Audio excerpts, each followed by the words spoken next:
Hello, everyone, and welcome to another episode of Pie Before Dinner. This is Dr. Lou, Talking Math with Dr. Lou. I'm so excited because I have a really phenomenal guest in the studio today. I have in the studio an award-winning business coach, a $1 million course creator, speaker, online influencer, recipient of the prestigious Miami 40 Under 40. She's been on the TEDX stage, been featured on NBC, CBS, Entrepreneur Magazine. In fact, she's been called the Entrepreneur Whisperer. Audience, please join me and let's welcome Dr. Tracy Timberlake to the stage. Hi, Tracy. Hello. Thank you so much for having me. I'm excited to be here and to chat. Awesome. Awesome. You know, Tracy, we are excited to have you as well. You've come at the right time. We were talking about this backstage, but you are the co-founder of Flourish Media. There's so many things you're a part of, so many strong, powerful things in the world of business. I hope I can do it justice. But I was just looking at the title of the organization you founded, Flourish Media. Is that right? Mm-hmm. Yeah, that's right. And the words flourish come at such a right time for us. This is part one of our Thrive in Mathematics series, where we're talking to people in Black community. We're talking not just mathematics, not just educators, parents, and teachers, but we fuse together mathematics, community, and justice. But we've been talking about flourishing and thriving. And this is part one of the Thrive in Math series. It was formerly titled, If I'm So Good at Mathematics, Why Am I Broke? and so it's called the Thrive in Math series. I'm so excited to have you as part one as we talk about a topic that I've been talking to more of my colleagues about, building powerful Black businesses. And what would our world look like? What would education look like and mathematics look like if it was centered in thriving, beautiful Black businesses? So I'm glad to have you. Thank you so much for having me. It's an honor. Thank you for coming. And I know you're so busy. So look, Dr. Tracy, you've had so much success, right, in preparing people to lead businesses across the diaspora, particularly with Black community, but I just know across the continent itself.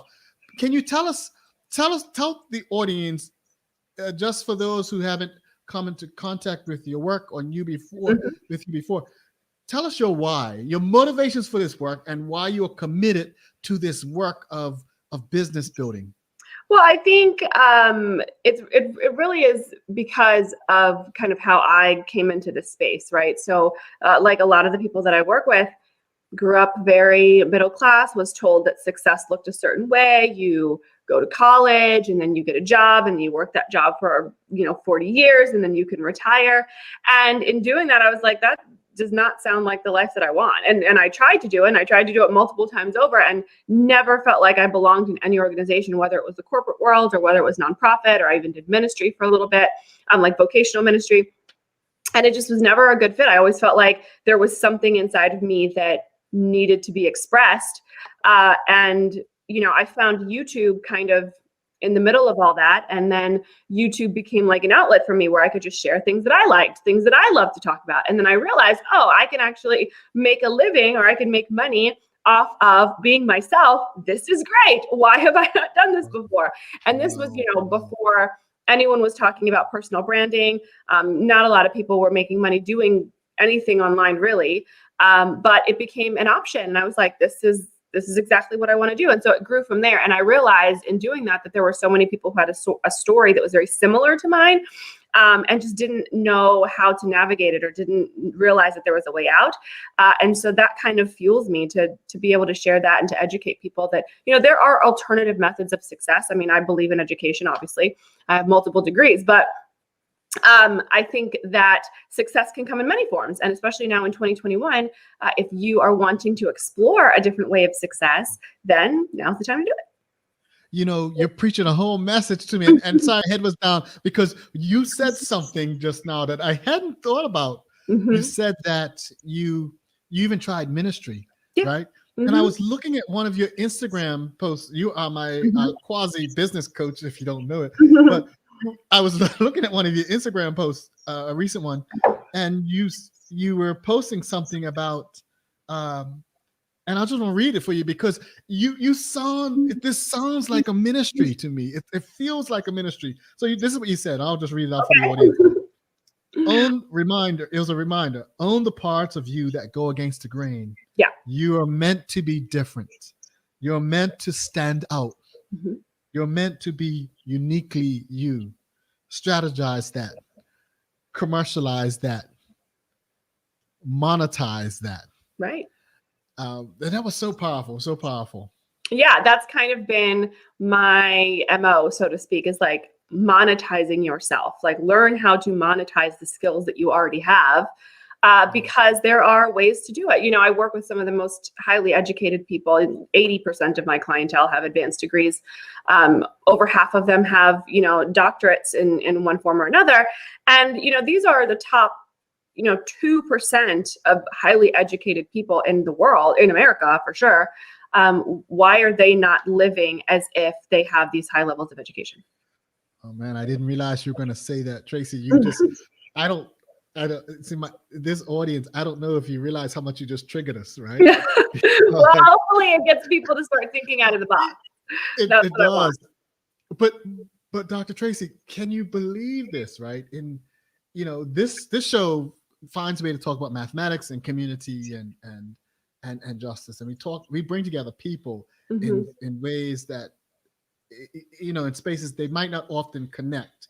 So we put educators in touch with people like yourself, and realize there's nothing in my training, nothing in our training, right, that speaks to what you just spoke to us. We were not taught to monetize. We were taught we've never been encouraged to really start businesses. We were encouraged to, this is a service, this is a calling, and to do this stuff for free and volunteer and it's a badge of honor to be overworked and to carry your work home. This is that message of strategizing yourself, monetizing yourself, being unique. That's a very different message. What do you say? What do you say to people like me, people in our community who want to believe what you've just said, but we have trouble because our entire training, our entire professional identity has said something totally different? Yeah, I've been there. And so I totally get it. And that's why I do the work that I do, is because I think that there are a lot of people who were just like me, who this is what we were taught. And then there's a whole nother world out here that's like, oh, this is a possibility. And I always say, ambition is predicated on exposure. If you don't know something exists, then you don't have an ambition to pursue it, right? And it wasn't until I realized that it existed and I learned for myself by just being hands-on that I was like, oh, like this is a whole world that I can explore. I would say, there are people who are called to the world of education and to the world of academics and to the world, into the world of corporate, into the world of healthcare and social services. There are people who are absolutely 100% called to those spaces. If you are called to be that, do that. Like, I don't need people who, are meant to be doctors and lawyers trying to go out here and start businesses, because that's not your calling. But there are people who know on the inside that there is something that they're meant to do that is outside of the sphere of what they've been doing. And it's time to explore it. And I would say, to those people who are triggered and who are like, I've never heard of this before, or can I do it? I am not a special snowflake. There's nothing about me that is more special or more capable than what someone else can do, right? It's just that I decided that I was going to take steps to move in that direction. But there's nothing about me that makes me special. So if I can do it, you can do it. And really, it's just about knowing where you want to go, having the vision, having the goal, and then, creating strategy in favor of that desired outcome. Yeah. I mean, you've just unpacked so much about taking your life and stepping into a new space. And what I've come to realize, I want to just pick your brain on this, is that it doesn't have to be either or. No. Either, right? It can, you can. So for me, just case in point, it was in mathematics. And I was always taught, when I got my PhD, when are you going to be a principal? Or when are you going to, I was just pushed down some very narrow roads, right? And it's only lately, I'm talking about the last 4 or 5 years, that I've come to the realization that I can monetize this space. Yeah. And it's not I don't have to abandon it, because I actually have a degree in both math and accounting. Yeah. So what do you say to people with that? How do they start to look at themselves differently? Yeah, I think that a lot of people think that it's this binary concept, like that's some zero-sum game, like it has to be either or. And in the world that we live in, nothing has to be binary. Nothing has to be either or. Anything can be, as long as you're willing to kind of show up for the thing that you want, right? So you can take skills that you already have and still utilize those in a business, or you can go a completely different direction. I mean, it's really up to you.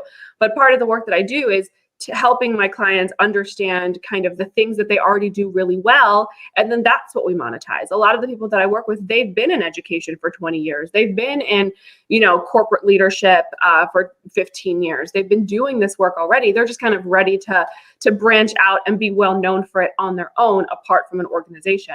But I'm not taking people out of, their jobs and then having them do something completely different. Usually it's something that they've already done. They're just entering into a new space with it. And I want to keep talking about that new space, because I want to talk about this thriving mindset. And if you can, well, I'm going to listen to one of your, I'm going to share with the audience one of your clips. It's a YouTube clip, 10 things that I forget. I'm going to read it. 10 things you should know as an entrepreneur. Yes. Yeah.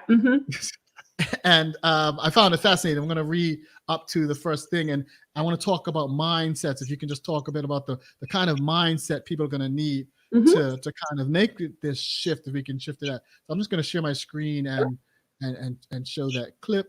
Let's do it.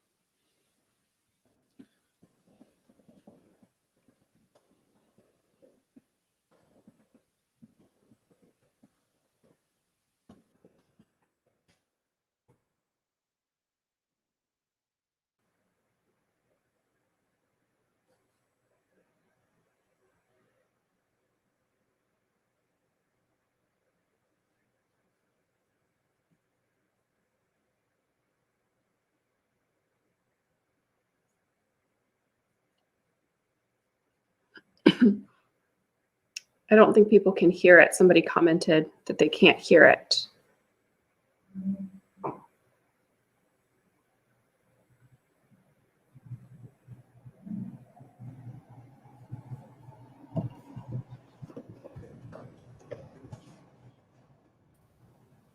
Is that better?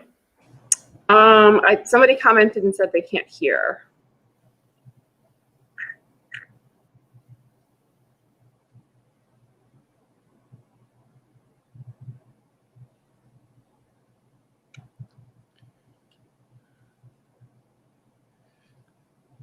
Okay, so I'm going to just try that again.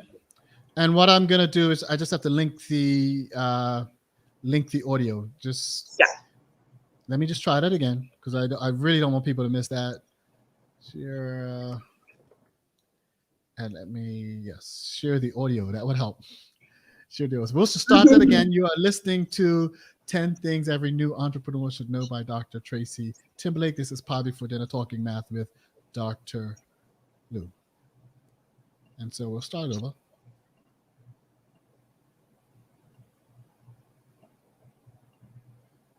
That I think you need to know before you take that deep dive. So let's talk about it.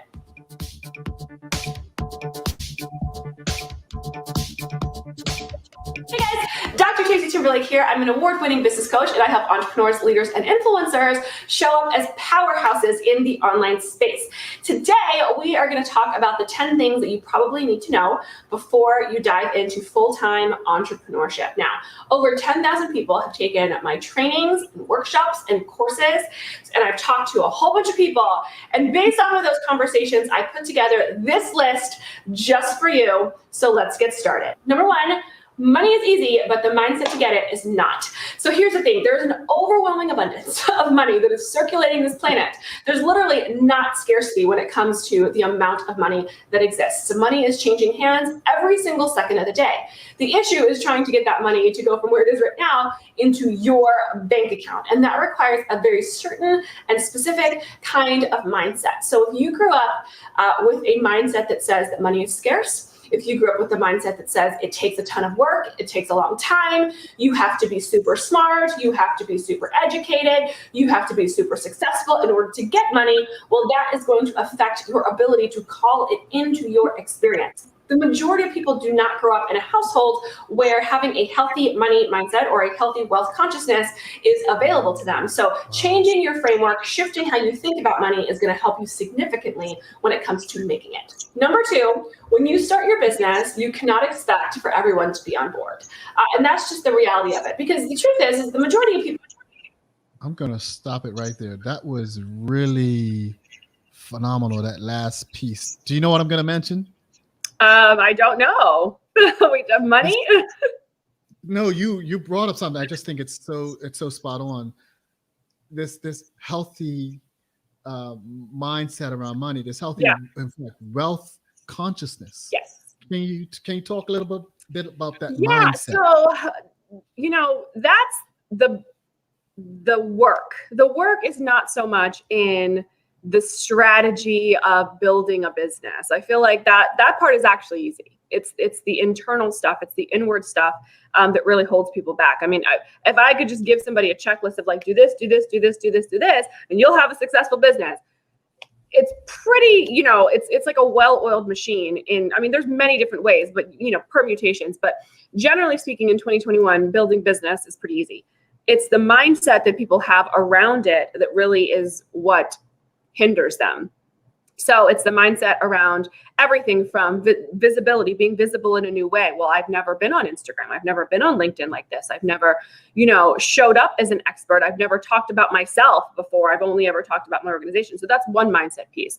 What will my family think? Like I have all this education and now I'm going to go start a business. What are my family going to think? What are my friends going to think? How are they going to see me now? Whole nother mindset thing. And then it's the money piece. A lot of the times we don't understand the energy or the currency of money because we have our own money stories that we grew up with.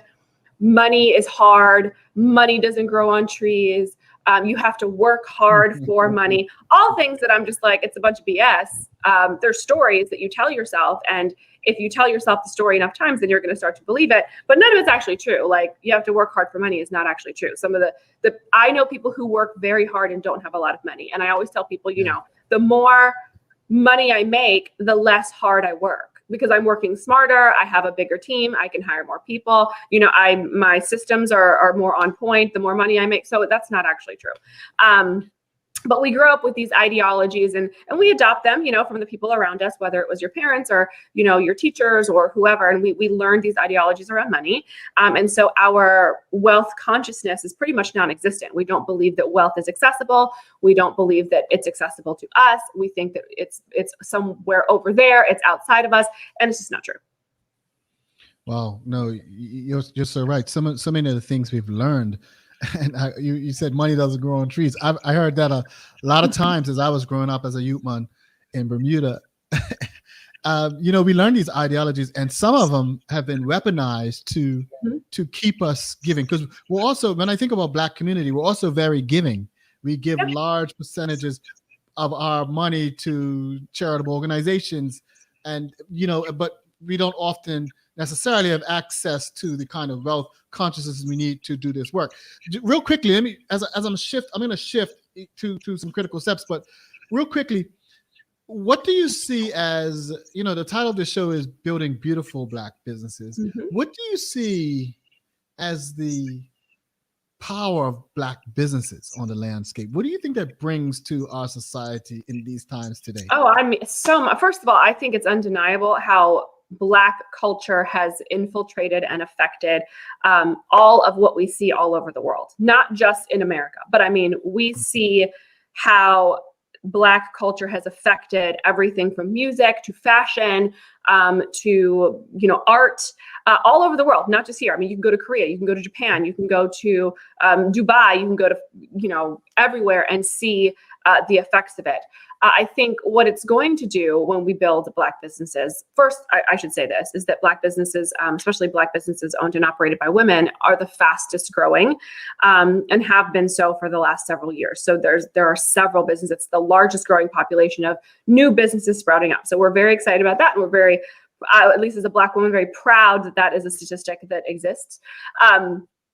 I think the importance of it is obviously going to be representation. We're fighting against things that have been accessible to other cultures, namely, our lighter brethren, things that have been accessible to them for a very long time. And we are just now starting to gain access to them as a community, right? Like, you've had pockets of Black businesses, throughout history, and that, yes, that has existed. But now as an entire community, I think we're starting to see that it's accessible to all of us. And I think most importantly, for the generations to come, it's really important for them to recognize that this is a possibility. Like, being a business owner and not an employee is a viable occupation, and it's a viable desire and a viable dream. I speak a lot at elementary schools and middle schools, and I do a lot of career days and things like that. And it's really exciting for me to stand up and be like, hey, I'm an entrepreneur. Hey, this is how I make money, when everybody else is like, oh, I'm a firefighter, or oh, I'm a lawyer. And all those are really great occupations. I love it. But again, it's the representation of like, this is something that is accessible to you. You actually don't have to work for someone if you're not supposed to, right? Like, again, it's about calling, and it's about purpose, and it's about what you're called to do. We need people to be in all of the pillars of society. We need people to be in healthcare. We need people to be in public service. We need people to be in government. We need people to be in the court system. We need all of those, but not everybody is meant to be there. And I think that there are several people that are finding themselves in those kinds of jobs who were never meant to be, but they just don't know that there's another way. And so I think for the youth of America, especially for the Black youth, for them to see that, oh, this is actually a possibility, and it's viable, and it's not like, a struggle story of entrepreneurship every time. Like, you can actually do this, I think is really important. Yeah, no, I agree with you wholeheartedly. And I think young people, millennial, this generation is really leading the way in looking at the various ways people are going countercultural or counter tradition. And so I'm loving it. I'm here for it. Lisa, I want to shift to my last set of questions for you. Sure. People listening to this conversation will no doubt be ready or think, look, I'm ready to break. I get this from teachers, particularly teachers in math and science all the time. I'm ready to break. What are the alternatives? What are the steps? And so when you think about, I know you start people on this path, right? But if I need to go from, they have this thing called couch to 5K. I want to go from couch to business. What are the three critical next steps? And also, what are the challenges and pitfalls? But what's the next critical steps to get going? Well, the first thing is you're going to need to get some clarity on what it is you want to do, right? Saying like, oh, I want to be an entrepreneur. Oh, I want to start a business. That's great, but ideas don't really do anything. So you have to get really clear on what it is you're wanting to build. And then recognize that, it may come in different forms. You may have different forms of that, but like getting clear on what do you actually want is going to be step number one. And then step number two, you're going to have to figure out, how to bring it to market. That's going to be, that's always going to be what business is. It's like, here's the problem that you're solving. And then you need to bring it to the market. And so that's going to be number two. And then number three, it's really about just recognizing that you can get help. Like, you don't have to do it on your own. Like, this solo entrepreneur situation, this hustle culture, this I need to, have sleepless nights every night to build my business. One, it's not healthy. Two, it's just unnecessary. Like, let's just eliminate the unnecessary suffering and then get help. There are plenty of people, and it doesn't have to be me. There are plenty of people out there who are coaches, virtual assistants, graphic designers. I mean, when you get started in a business, you're going to need a team, or at least, different people in and out. So I would say figure out who you need and then get the help you need. Yeah. Speaking of that last part, talking about getting help, you spoke to me again. I don't know, you spoke to me again because I struggled for years on that particular motif, making the steps, wanting to take the risk, but then thinking I had to do everything myself. And I love now, it just seems to be so much more of a proliferation of help and of resources. In fact, one of the conversations I had with you is, well, what are you currently offering to really help people, right? And I was actually taken aback, but really wonderfully taken aback. You said, look, well, I don't have a course right this minute, but I have lots of free resources, right? Yeah. And so I want to point the audience to your website, drtracytimberlake.com. And you'll see one of the very first link on the page is, look, here are some free resources. And I'm so glad. What can they find there? Like, is there one thing in there that you said, if you have to go, you must go to this? It depends on what people are going for. I think a lot of people in this day and age are wanting to create their own digital courses.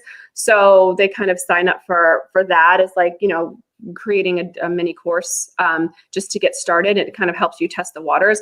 And if there are a lot of educators on here, I personally think that as educators, in being one myself, I personally think that we as educators are doing the world a disservice if we don't show up as course creators in a world where course creation is an over $300 billion industry. Like, there are literally people who are creating courses who have no business creating courses because they've never done curriculum. They've never done any of that. They never taught anything. They're doing it because they can, right? And that's fine. I mean, listen, there's room for everyone. But as educators, I think educators who have the training, who have been in classrooms or in some capacity have taught someone something somewhere at some point in time, have the skill set more than anyone else to be able to create these courses and to get people results. I think that's one of the things that, I pride myself on in the way that I build my own courses, is that I build them using traditional education models. Like, I build them using curriculum things that I learned when I was in school. Like, like the way that we have traditionally been learning, there's so much value to that. And when you've been educated in that, you should follow through. Being able to educate people doesn't just rest in the classroom. Now you can do it all over the internet. Yeah, no. And so, you've said something even in that last piece for me. So as I'm taking notes, right? It's one, get ready. This is time. This is the time to do it. And the second thing you say is get help, because you don't try to do it all on your own. There is no badge of honor, and they grind it out. What was it? Team no sleep? Right. Team no sleep. Yeah, I'm team go to sleep. Like, I definitely like sleep. So team get lots of it too. You're right. And so, get help, get ready. You can do this. You're uniquely poised to do this. And two, get help to do this work. But then there's another thing that you've done really well. I mean, when I look across your platforms, when I look at your Instagram, your Clubhouse platform, and I look at the different platforms you show up on, Flourish Media you show up on and through, there's a structure that really works too. I'm really impressed. What about the structure? What part does that play, finding the right medium to Yeah, I think, there are so many at this point, right? There are so many different mediums that you can explore, whether it's YouTube and video, whether it's live video, like on Facebook Live. LinkedIn now has that as well. Or whether it's, short form content like TikTok or Instagram Reels, or you just want to do more like blogging or article publishing on LinkedIn. Or you can do Instagram type blogs, which is kind of what I do. And then Clubhouse, if you want nobody to see your face and you just want to share your expertise, Clubhouse is a great place. So that's what I'm saying. There is literally something for everyone. I think it's really important, though, to recognize what is aligned with you and where your people are, and then show up there. A lot of the times people are like, oh, I want to be on Instagram. Show me how to be on Instagram. I'm like, your people don't exist on Instagram. Like you're not talking to people on Instagram. Like, you need to talk to people on LinkedIn, or you need to talk to people, on YouTube, or whatever the case is. So sometimes people see these vanity numbers that can exist on different platforms and see big followings and think, I want that. But I think it's more important to figure out where your people are and then to serve them there. Whoa, you just went into a pure leadership strategy about who's my people. Yeah. Where are my people? You're right. My people are not, when I think about the market, when I think about the audience of Pie Before Dinner, and we're people who were listening to the work, they were on Facebook, right? Yep. They were on Facebook. That's where they were going. So Instagram, not even LinkedIn. And so I had to really think about that. Interesting thing about Clubhouse is that when I think about mathematics, for example, I'm going to mention math to pay the bills. But when I think about mathematics, the tutoring market in mathematics is over $100 million. Several billion dollars. I'm sorry, per year, right? It's a very large market, $billion industry. I think it's 100 billion. I want to say 100 billion per year across the globe. And when I think about the lack of mathematics, of Black mathematics tutors, or Black mathematics coaches on the space, you just go to YouTube. It's hard to find these kinds of faces. Yeah. We're missing out on a potential revenue. And I went to Clubhouse the other day, and I was just talking in a forum, and I got a client from Japan just from talking on Clubhouse. See? And it's been one of the most amazing experiences. But you have to put yourself out there, get ready, you have to get help, and then find these platforms, find the right tribe, the right your people, right? Where your people go where your people are, right? So that's really good advice. So as we're winding down here, I want to ask you, what are the pitfalls? What are the you've done this so much now. What are the absolute pitfalls people listening to us, to you, should avoid, should really keen into? The biggest pitfall is waiting for the right time. That's the biggest pitfall. There's no such thing as the right time. Waiting for the right time, or waiting until you are ready.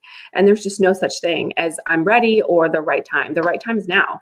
And so that's the biggest pitfall. The longer you wait, the longer the people that you're meant to serve have to wait. And I just think that that's a very selfish position to take. So I think you should just get started now. Yeah. No, thank you very much. That's a very, very sober reminder. Let me just double check. I think my thing is, well, look, thank you very much. Those are three very powerful questions, and some sub questions to that. Yeah. Thank you for being such a great guest on our show. I'm already receiving some private messages on what's been gleaned. Yay! I'm excited to do some follow up with folks. You can, if you joined in late, do me a favor, just go ahead and share this broadcast to your profile so that others can see it. If you've missed this or any other of our broadcasts, you can go to piebeforedinner.com and you can see any of our library of videos with exciting conversations with exciting guests like Dr. Tracy Timberlake. I am talking with Dr. Tracy Timberlake, the entrepreneur whisperer, award-winning business coach, co-founder of Flourish Media, and Dr. Tracy DrTracyTimberlake.com. We're so happy to have you. Thank you for being on this show. Thank you. Let's say goodbye to our guests. Thank you, everyone. Everyone. Pie Before Dinner. Thank you.